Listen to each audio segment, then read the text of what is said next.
లీగల్గా ఏమేమి మనకి హెర్డల్స్ ఉన్నాయో అవన్నీ మనం ఒక వర్క్షాప్ పెట్టి డిస్కస్ చేయడం జరిగింది. అది అయిన తర్వాత కూడా మనకి ఇది ఒకటే కాదు, ఇంకా మిగతా ఏజెన్సీ ఏరియాకు వెళ్ళి కూడా ఈ వర్క్షాప్లో చేసి ఏమేమి ఇబ్బంది ఉన్నాయి, మనము లీగల్గా ఎలా ఇది వెళ్ళి మనము అంటే ఈ రిజర్వేషన్ మళ్ళీ తీసుకురావాలి అన్నది ఆల్రెడీ డిస్కషన్ చేయడం జరిగింది. ఆల్రెడీ ఒక స్టేట్ లెవెల్లో కూడా ఒకటి లీగల్ కమిటీ, అడ్వైజర్ కమిటీ కూడా పెట్టడం జరిగింది.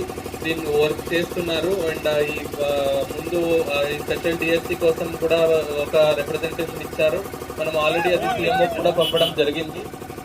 దాని గురించి ఆల్రెడీ వర్క్ జరుగుతుంది. అంటే అది మనము కాన్స్టిట్యూషన్ కింద మన రాజ్యాంగం కింద ఏమేమి రూల్స్ ఉన్నాయో అదన్నీ ప్రాపర్గా అంటే చెక్ చేసి ఇంకా మళ్ళీ ఇప్పుడు మనం అది రివైవల్ చేస్తే మళ్ళీ ఏది లీగల్ హర్డల్స్ రాకూడదు అదన్నీ చూడాలి. కాబట్టి కొంచెం టైం పడుతుంది.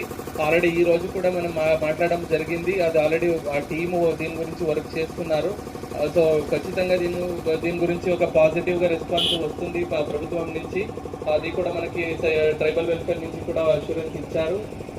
మీరు ఏమైనా రిప్రజెంటేషన్ రేపు ఇవ్వాలంటే ఒక ఇద్దరు ముగ్గురు వచ్చి రిప్రజెంటేషన్ ఇవ్వచ్చు. దీని గురించి అది కూడా మనం ఏర్పాటు చేస్తాం. బట్ ఇలా రోడ్ బ్లాక్ చేసి పబ్లిక్ అందరికీ ఇబ్బంది పడితే ఇంకా ఇది అవుతుంది. సో నాకు తెలుసు ముందు కూడా దీని గురించి ఎంత ఫిగర్స్ ఉంటుంది అనేది మనకు తెలుసు.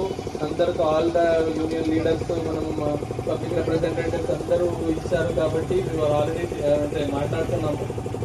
సో దయచేసి మన ఇది ఆల్రెడీ ప్రభుత్వం నుంచి కూడా వెళ్ళింది కాబట్టి దీని గురించి డిస్కషన్ జరుగుతుంది. రేపు కూడా మనము అరేంజ్ చేస్తాము, ఈ రిప్రజెంటేషన్ ఇవ్వడానికి అరేంజ్ చేస్తాము. సో ఈ ర్యాలీ అది ప్రొటెస్ట్ ఇప్పుడు స్టాప్ చేయాలని కోరుకుంటున్నాను. Thank you. సార్ పిఓ గారు మీ అందరూ